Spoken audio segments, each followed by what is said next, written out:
My parents spent a fortune throwing my sister a grand wedding. But when it was my turn, they didn't even bother to show up. When I called to ask why, their cold reply cut deep. "Enjoy marrying your plumber. We won't embarrass ourselves with you." I just laughed and sent them one photo of my husband. That's when their calls came flooding in, full of panic. The day my parents delivered the cruelest rejection of my life, my own wedding day. They told me, with absolute ice in their voices, "Enjoy marrying your plumber. We won't be embarrassed with you." They truly believed they had the upper hand, but what they didn't know was that their world was about to come crashing down, and I had the perfect photo to start the avalanche. You know, at 30, I thought I finally had a handle on what family truly meant.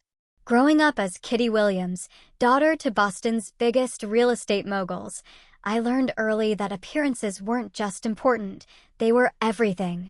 Our mansion in Beacon Hill, 3 sprawling acres, was a testament to my parents, Richard and Eleanor Williams, and their $200 million empire. From the outside, we had it all. But inside those perfectly curated walls? That was a different story entirely.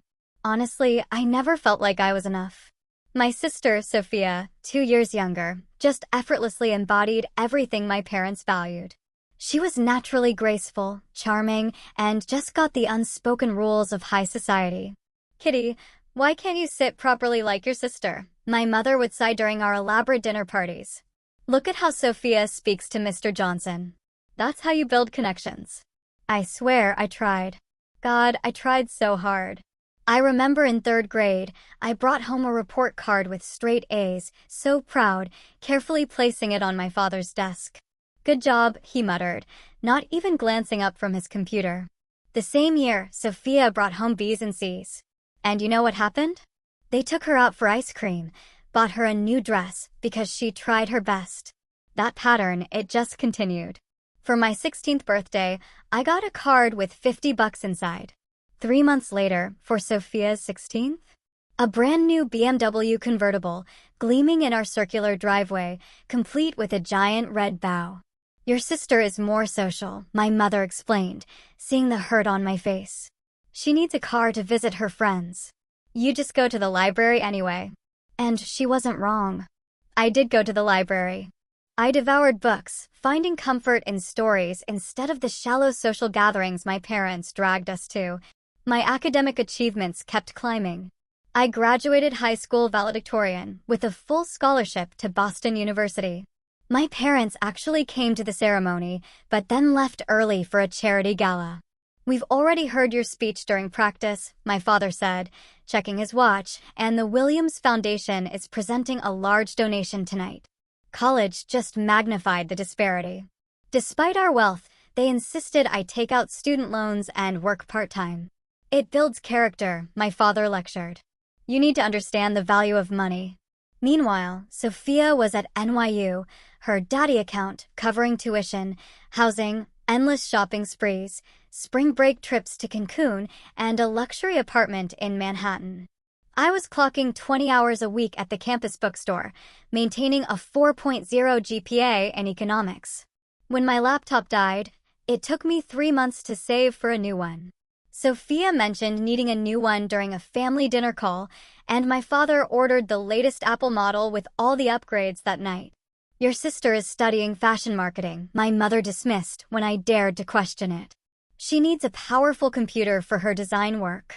By my senior year, I had finally accepted it. Nothing I did would ever measure up in their eyes. So I just stopped trying. I focused on building my own life on my terms. I graduated summa cum laude, found a position at a mid-sized financial consulting firm, and rented my own apartment in Cambridge. It wasn't fancy, but it was mine. Every piece of furniture, every dish, every decoration, it all represented my hard work, my choices. For the first time, I felt proud of my life without needing their validation. They almost seemed relieved by my independence, honestly. Our interactions became less frequent, more superficial. Sunday dinners dwindled to monthly obligations, then just holiday appearances where I'd sit quietly while everyone fawned over Sophia's latest accomplishment or boyfriend. "Kitty is doing fine," my mother would say to relatives, a tight smile on her face. She has a nice, steady job, very responsible. The subtext was clear, boring, unambitious, disappointing. But I had stopped caring. My worth wasn't determined by their approval anymore. I was building my definition of success, one that valued integrity, hard work, and genuine connections over status and appearances. I was 30, financially independent, respected in my field, and finally comfortable in my own skin. I had good friends who valued me, not what I could do for them. I had a cozy home that reflected my personality. I had built a life I was proud of. And then, on a rainy Tuesday in April, my bathroom pipe burst, flooding my apartment. That's when Jake Wilson walked into my life. I called the emergency plumber, panicking, watching water seep into my bedroom carpet. 53 minutes later, there was a knock. I opened it to find a tall man with kind brown eyes and a warm smile. Work boots, jeans, a navy polo with Wilson Plumbing embroidered on the chest. His hands were calloused, but clean, carrying a big toolbox. "Hi, I'm Jake. Heard you've got a bit of a water situation." His voice was deep, reassuring, with just a hint of that Boston accent. Even amidst the chaos, I found myself noticing how his eyes crinkled when he smiled. Jake assessed the situation, quick and professional. He shut off the water main, got to work. As he fixed the pipe, we started talking. He was nothing like what I expected from an emergency plumber. Articulate, thoughtful, surprisingly funny. "So, what do you do when you're not dealing with indoor swimming pools?" he quipped. I told him about financial consulting, and instead of his eyes glazing over like most people's, he asked intelligent questions about market trends and economic indicators. We somehow shifted to books, and I discovered he was reading the same historical biography I'd just finished. By the time he finished 3 hours later, I felt like I'd met someone truly special. When he handed me his card, he said, "Call me if you have any more plumbing emergencies, or, if you want to continue our conversation about 19th century literature." I found myself grinning like an idiot. Our first official date was that Saturday. A small coffee shop. What was supposed to be a quick coffee turned into a 4-hour conversation that just flowed effortlessly. Jake was unlike anyone I'd ever dated. He was completely present, genuinely interested in my thoughts, refreshingly authentic. Over the next few months, we went on simple, meaningful dates. Bookstores, museums, walks along the Charles River, cooking dinner together. I learned he read voraciously, played chess competitively, and volunteered teaching home repair to teenagers in underserved communities. One night, when Jake came over for dinner, I watched him examine my bookshelf with genuine interest. "You have excellent taste," he said, pulling out a dense volume on economic theory. Schumpeter's theories on creative destruction are fascinating, especially when applied to modern tech disruption. I stood frozen, wooden spoon in hand. "You've read Schumpeter?" Jake just grinned. Is that surprising? It was, and it wasn't. By then, I knew Jake was intelligent and curious, but his knowledge was deeper, broader than I'd expected. That night, I knew I was falling in love with him. After 3 months, I decided to introduce Jake to my parents. It was one of their obligatory family dinners, and despite my nerves, I hoped they would finally see what I saw in him. I was so wrong. The moment I introduced Jake as a plumber, my father's smile became fixed and wooden. My mother's eyebrows rose fractionally, then she composed her features. "How interesting," she purred, her voice dripping with forced politeness. "And how did you two meet?" When I explained about the burst pipe, my mother exchanged a look with my father that spoke volumes. Throughout dinner, they barely spoke to Jake, focusing instead on Sophia's latest achievements in fashion marketing and her new boyfriend, Bradley, whose family owned a chain of luxury hotels. Jake, bless his heart, remained polite and engaged despite their coldness. He asked thoughtful questions about my father's business, complimented my mother on the house. His calm confidence never wavered, not even when my father cut him off mid-sentence to ask Sophia about her recent trip to Paris. In the car afterward, I apologized profusely. "I'm so sorry, Jake. They were incredibly rude." He just took my hand. "Kitty, you never have to apologize for other people's behavior. Not even your parents." The next morning, my mother called.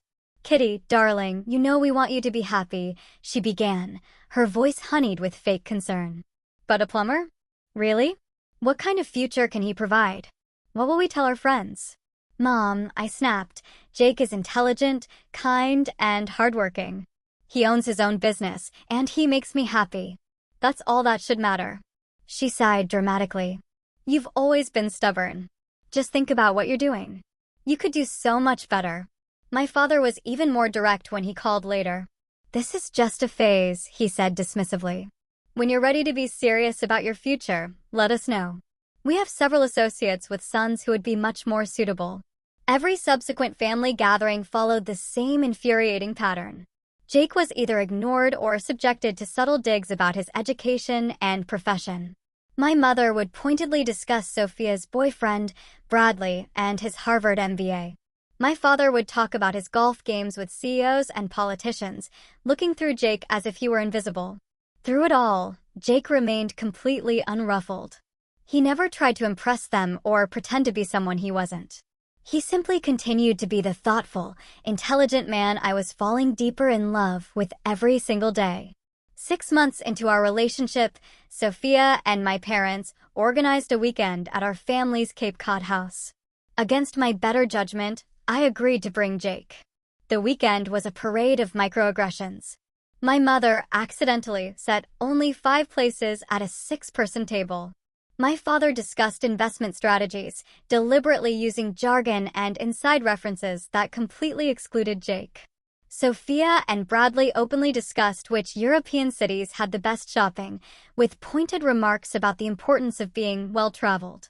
That night, as Jake and I walked along the beach, I finally broke down. I'm so sorry they're so horrible, I sobbed. I don't know why they can't see how amazing you are.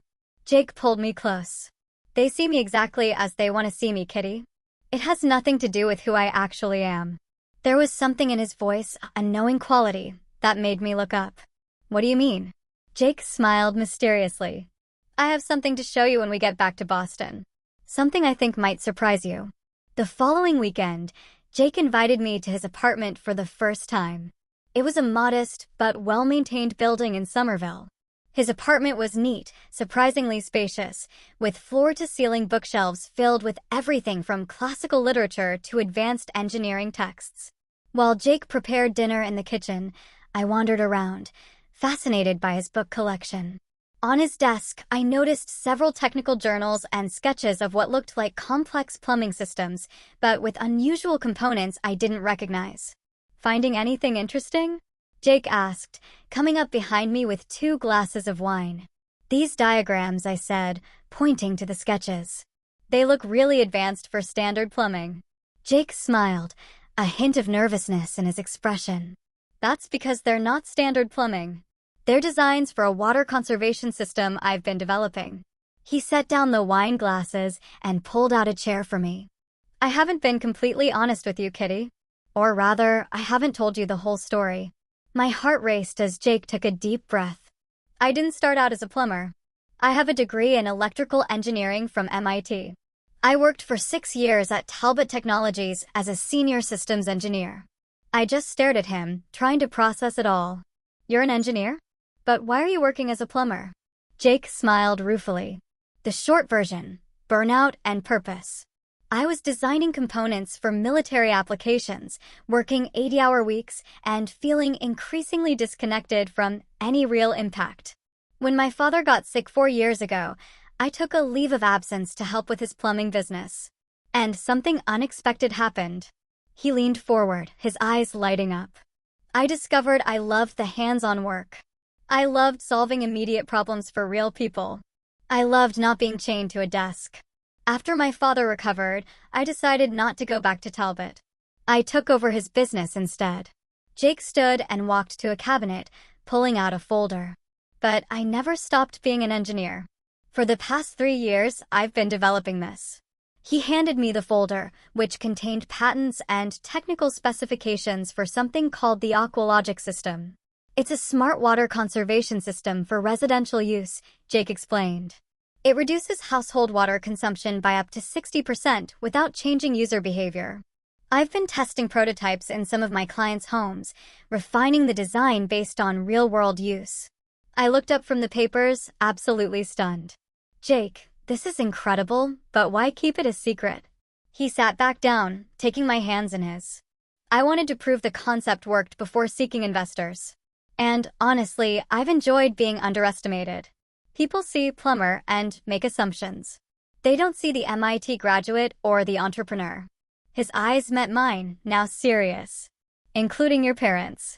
My mind was racing.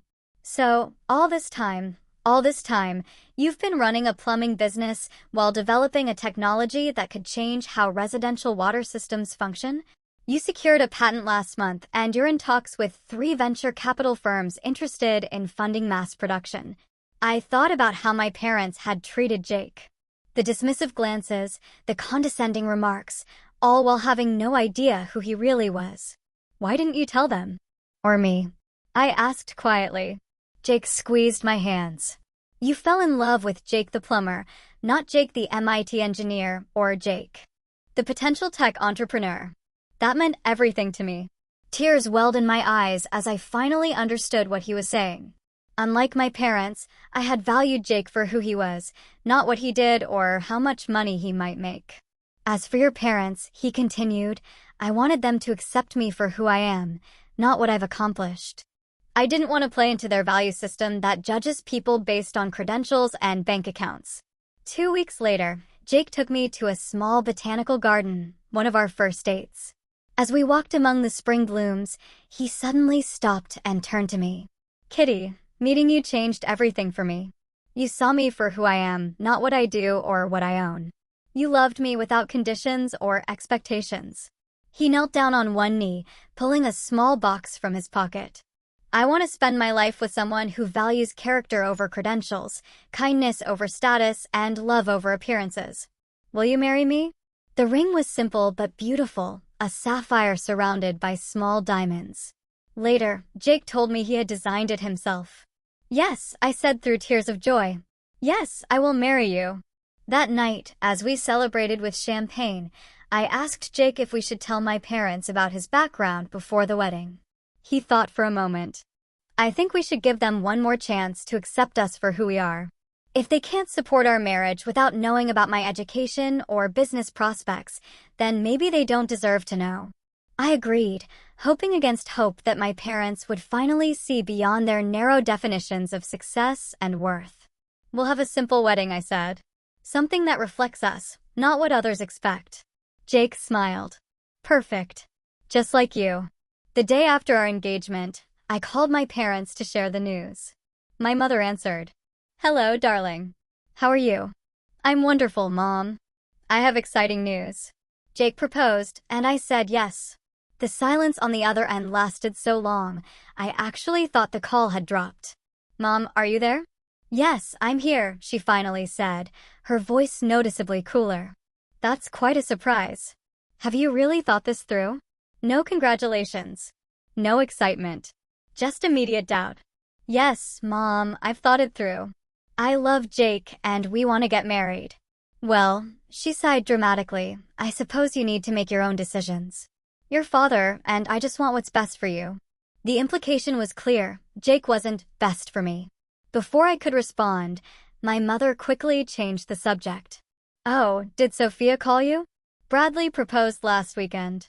They're planning a June wedding at the Fairmont. Isn't that wonderful? My sister and Bradley had been dating for 8 months, 2 months less than Jake and me. But of course, their engagement warranted celebration, while mine warranted concern. That's great, Mom. I'm happy for them. You should call your sister. She's so excited. Bradley gave her a 4-carat diamond. It's absolutely stunning.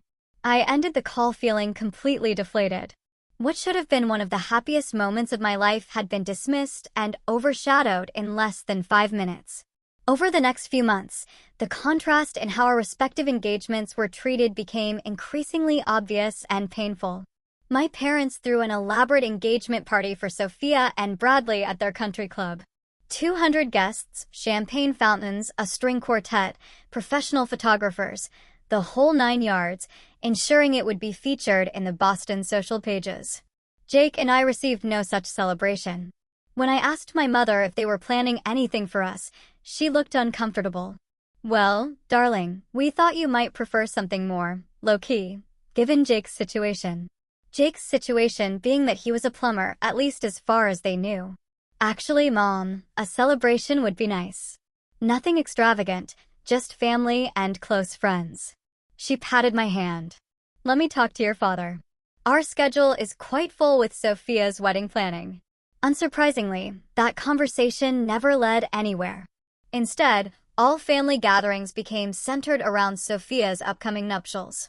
Sunday dinners transformed into wedding planning sessions.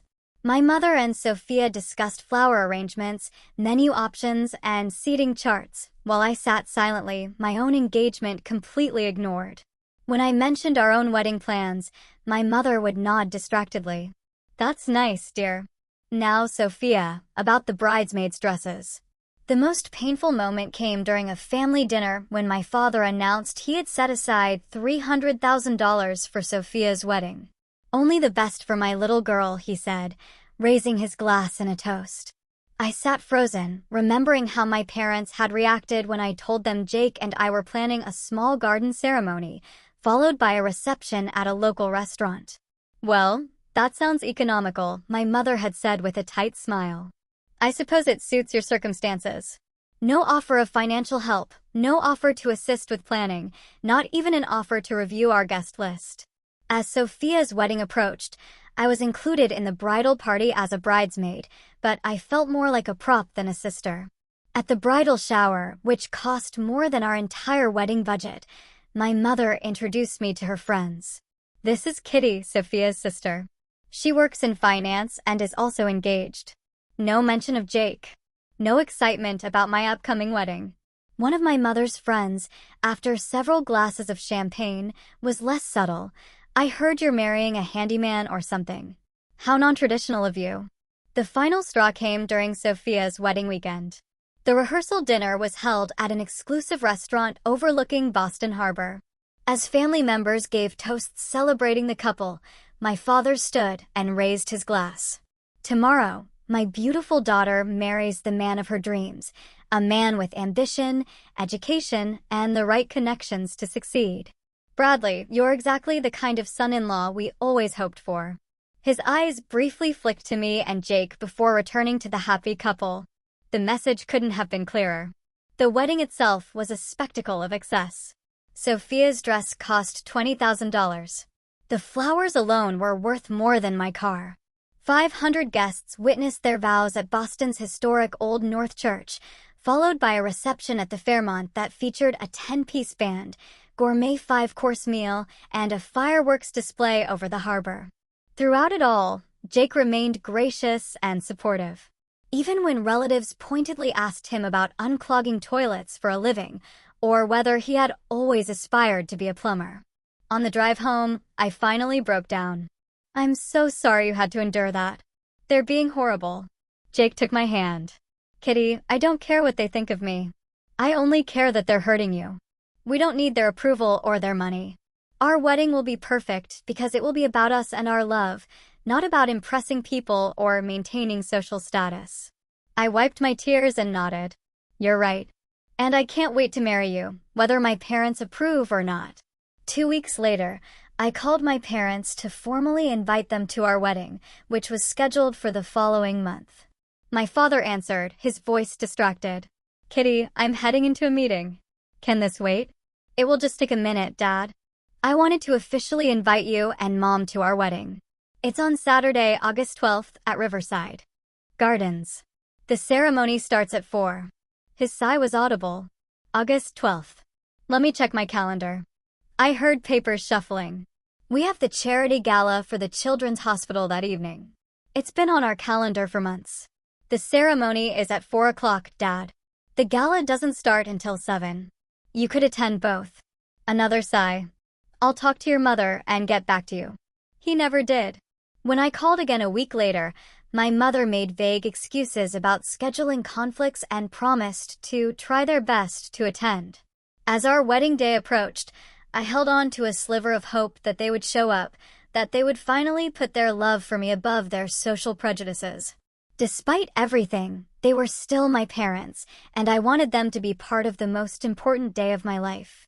The day before the wedding, I called one last time. "Mom, I just wanted to confirm that you and Dad will be there tomorrow." "Oh, Kitty," she said, her voice artificially regretful. "Your father has that important meeting with investors from Dubai. We really cannot miss it. I'm sure your wedding will be lovely, though."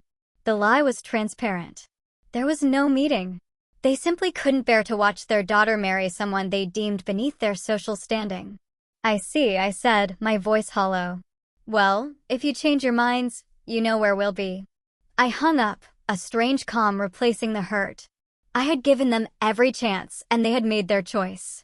Now, I would make mine. My wedding day dawned clear and beautiful.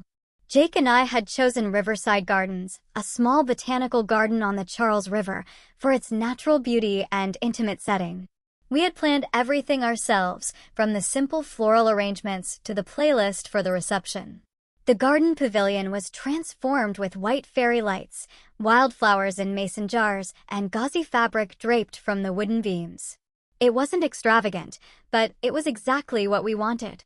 As my best friend Lisa helped me into my dress, a simple ivory gown with delicate lace details, I tried not to think about my parents' empty seats in the front row.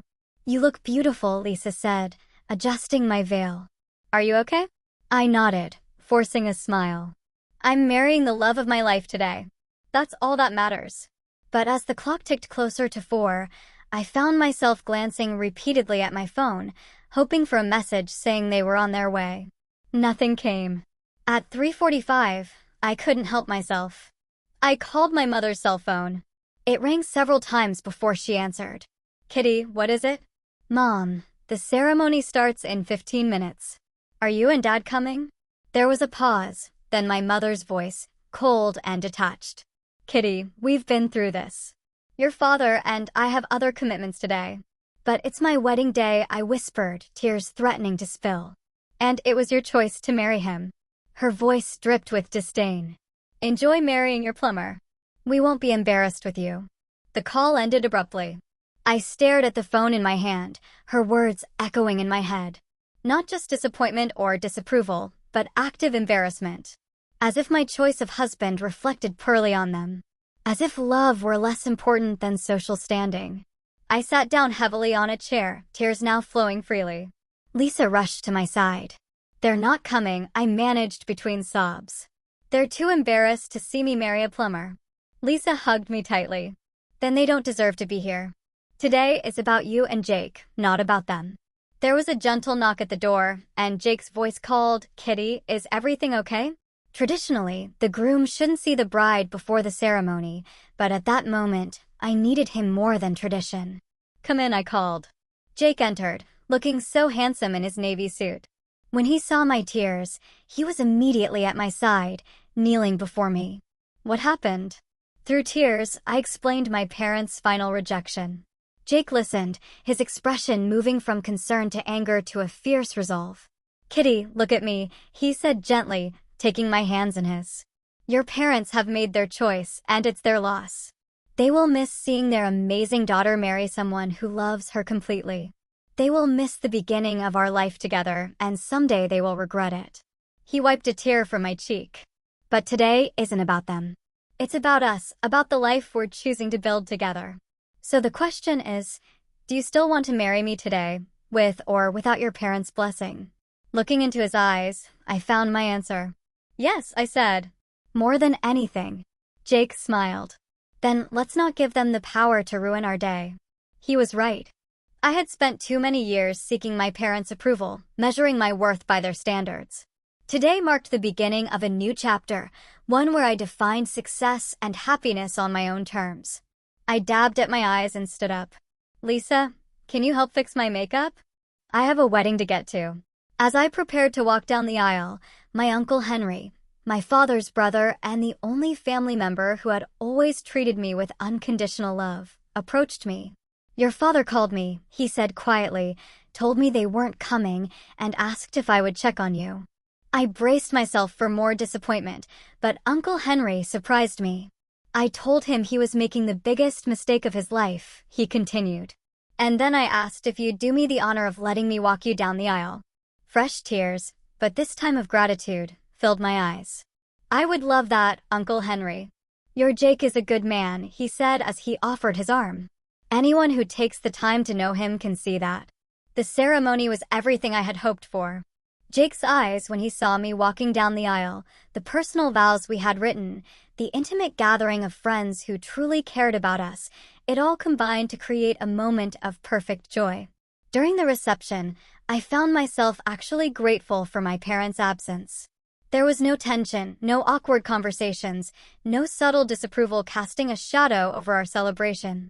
Instead, there was laughter, dancing, heartfelt toasts, and genuine warmth. Jake's parents, a kind retired couple who had driven up from Rhode Island, embraced me like a daughter. His father, the original founder of Wilson Plumbing, beamed with pride as he watched his son dance with his new wife. He's never been happier than he is with you, Mrs. Wilson told me as we shared a quiet moment. That's all any parent should want for their child. As Jake and I danced our first dance as husband and wife, I realized that I felt lighter, freer than I had in years. The weight of trying to earn my parents' approval had finally lifted. No regrets, Jake whispered as he held me close. I looked up at him, at the man who loved me for exactly who I was, who had never tried to change me or make me feel less than. Not a single one. Later that night, as we prepared to leave for our honeymoon, a simple weekend at a lakeside cabin in Vermont, I had a sudden inspiration. Taking out my phone, I found a photo that had been taken earlier of Jake speaking with some of his MIT colleagues who had attended the wedding. In the background was a banner congratulating Jake Wilson, CEO of Aqualogic Systems. Without hesitation, I sent the photo to both my parents with a simple message. Thought you might like to see a picture from the wedding you missed. Then I turned off my phone, took my husband's hand, and walked toward our future. Our honeymoon was simple but perfect. The cabin Jake had rented sat on the shores of Lake Champlain, surrounded by pine trees and wildlife. We spent our days hiking, reading on the porch, and swimming in the clear lake water. Our evenings were filled with home-cooked meals, board games, and conversation that flowed effortlessly from serious to silly and back again. It was on the third day of our honeymoon that Jake received the call. I was reading on the porch when he stepped outside, his face lit with excitement. It's official, he said, sitting beside me. Vertex Capital is investing $5 million in Aqualogic. We're going to full production by the end of the year. I threw my arms around him. Jake, that's amazing. I'm so proud of you. He hugged me tightly. I couldn't have done it without your support. Having someone who believed in me, in the real me, made all the difference. That same afternoon, an article appeared in the Boston Business Journal's online edition. MIT engineer secures major funding for revolutionary water conservation system. The article detailed Jake's background, his education at MIT, his years at Talbot Technologies, and his vision for Aqualogic Systems. It quoted several industry experts hailing the technology as potentially game-changing for residential water conservation. When I turned my phone back on that evening, I wasn't surprised to find it flooded with notifications. 27 missed calls from my parents. 15 text messages, increasingly urgent. Kitty, call us immediately. We need to talk about Jake. Why didn't you tell us about his background? Please call as soon as you get this. I showed the messages to Jake, who raised an eyebrow. Interesting timing on their sudden interest in me. I nodded, feeling a complex mix of emotions. Part of me wanted to ignore them completely. Another part wanted to call and unleash years of pent-up hurt and anger. But the largest part of me simply felt sad for them, for how their narrow view of success and worth had blinded them to what truly mattered. What do you want to do? Jake asked. I thought for a moment. Nothing for now. We're on our honeymoon. They can wait. We enjoyed the rest of our time at the lake, deliberately putting thoughts of my parents aside. We returned to our apartment the following Sunday, refreshed and happy, ready to begin our married life together. Monday morning brought a new wave of calls and messages from my parents. I finally texted my mother back, just back from honeymoon. Very busy with work this week. We'll call when I have time. Her response was immediate. We'd like to take you and Jake to dinner tonight. The harbor view at 7. It's important. I showed the message to Jake, who smiled. Right. Well, that didn't take long. What do you think? I think I'm not ready to pretend everything is fine, I said honestly. But I'm curious what they have to say. Jake nodded. How about we invite them here instead? Home field advantage. We agreed to have my parents over to our apartment that evening. I spent the day alternating between work and anxiety, unsure how to feel about this sudden change in their attitude. At precisely 7 o'clock, the doorbell rang. My parents stood in the hallway, my mother clutching a large gift bag, my father holding a bottle of expensive champagne. They looked immaculate as always, but there was an unfamiliar nervousness in their posture. Kitty, darling, my mother said, moving to embrace me. I accepted the hug stiffly, then stepped back to stand beside Jake. Please come in, I said formally, as if they were business associates rather than family. They entered our apartment, eyes darting around, taking in our modest but comfortable home. My mother handed me the gift bag. A belated wedding present, she said with a bright smile that didn't quite reach her eyes. We felt terrible about missing the ceremony. I set the bag aside without opening it. Would you like something to drink? The awkward small talk continued through drinks in our living room. My parents commented on the weather, asked about our honeymoon in vague terms, and studiously avoided any mention of the wedding they had missed or the reason for their sudden desire to see us. Finally, my father cleared his throat. Jake, we owe you an apology. We made assumptions about you that were clearly incorrect. Jake nodded but said nothing, his expression neutral. If we had known about your MIT background and your company, my mother added, you would have what? I interrupted, unable to contain myself any longer. Treated him with basic respect? Attended our wedding? Not been embarrassed to have him as a son-in-law. My mother had the grace to look uncomfortable. Kitty, we made a mistake. We're trying to make amends. Are you? I asked. Because it sounds like you're not sorry for how you treated Jake. You're sorry you misjudged his economic potential. Those are very different things. My father straightened his tie, falling back on his business demeanor. Regardless, we'd like to move forward positively.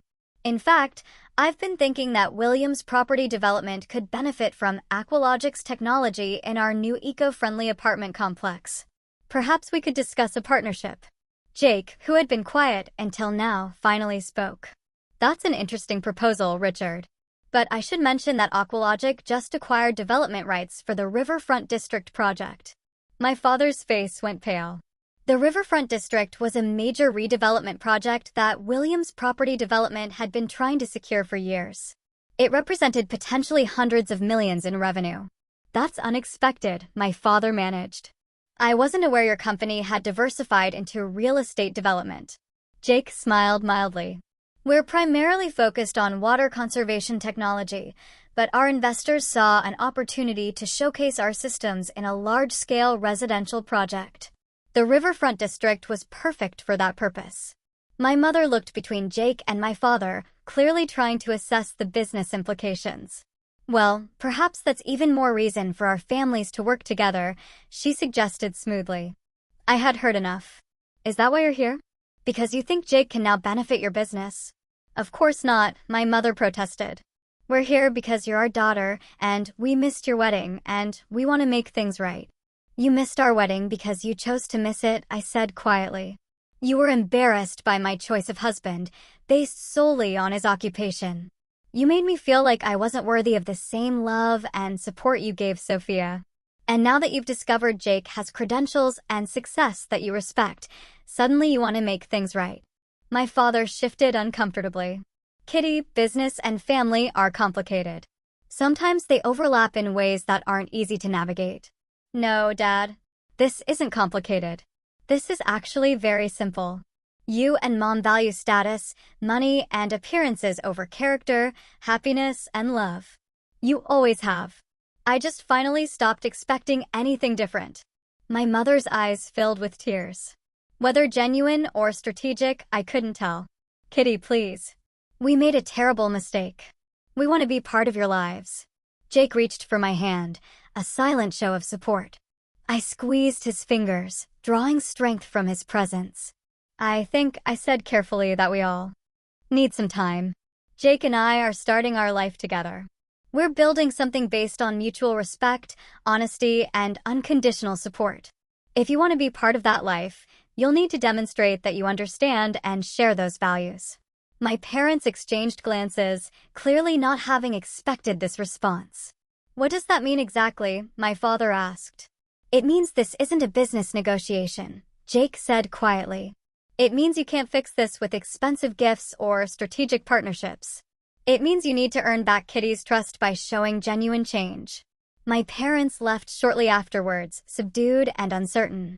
As I closed the door behind them, I felt a curious mixture of sadness and strength.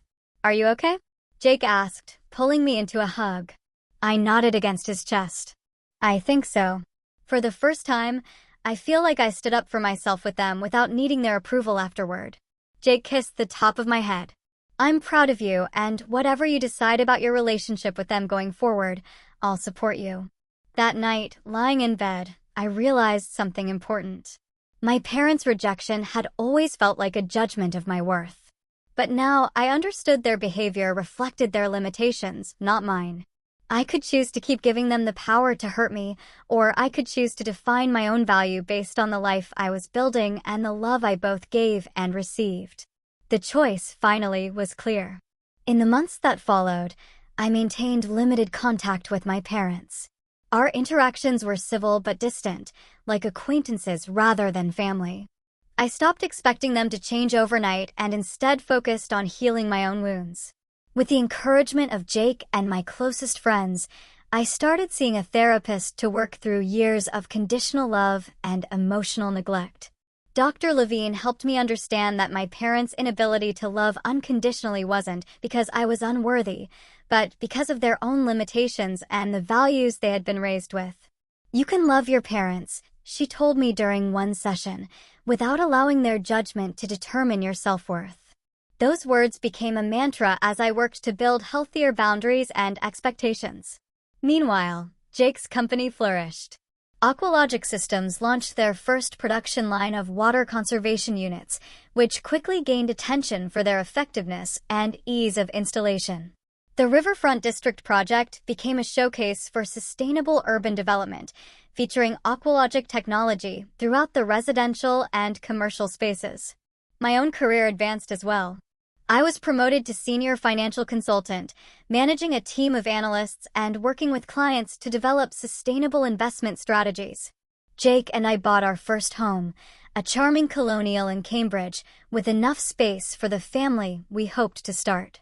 6 months after our wedding, we received unexpected news. My sister Sophia called late one night, her voice shaking with suppressed tears. Kitty, I need your help. Bradley and I are getting divorced. I sat up in bed, immediately concerned despite our complicated relationship. What happened? He's been investigated for financial fraud. Apparently, he's been running a Ponzi scheme through his family's hotel chain. The FBI raided our apartment yesterday. My mind raced. Bradley, my parents' ideal son-in-law, the perfect addition to their social circle, the man with the right credentials and connections. Are you okay? Do you need a place to stay? There was a pause, then a soft sob. Would you really let me stay with you after how I treated you and Jake? The truth was, Sophia had been as much a product of our parents' values as I had been, just in a different way. While I had been made to feel inadequate, she had been raised to believe her worth came from social status and material success. Of course, I said. That's what family does. Sophia moved into our guest room the next day, bringing only 2 suitcases of personal belongings. Everything else had been seized as part of the investigation. My parents' reaction to the scandal was swift and harsh. They distanced themselves publicly from Bradley and pressured Sophia to complete the divorce quickly to minimize social embarrassment. What they hadn't anticipated was that Bradley had involved William's property development in several of his fraudulent schemes. As the investigation expanded, my parents found themselves facing difficult questions about their business practices and financial relationships. I never knew, Sophia confessed one evening as we sat in our kitchen. Bradley handled all our finances. I just signed whatever he put in front of me. It's not your fault, Jake assured her. Con men are good at what they do precisely because they seem trustworthy. Living with us, Sophia saw a different kind of relationship than what she had experienced with Bradley or observed between our parents. She watched as Jake and I made decisions together, supported each other's careers, and built a partnership based on mutual respect rather than social advantage. "You're actually happy," she said one day, the realization seeming to surprise her. "Not just Instagram happy or country club happy. Actually happy." I smiled. "We are." And Mom and Dad were willing to miss this because Jake was a plumber. They missed it because they couldn't see beyond their own narrow definition of success, I corrected gently. But people can change if they want it badly enough. As Sophia rebuilt her life, finding a job in marketing and eventually her own apartment, my parents faced their own reckoning. The scandal involving Bradley had damaged their reputation in Boston society.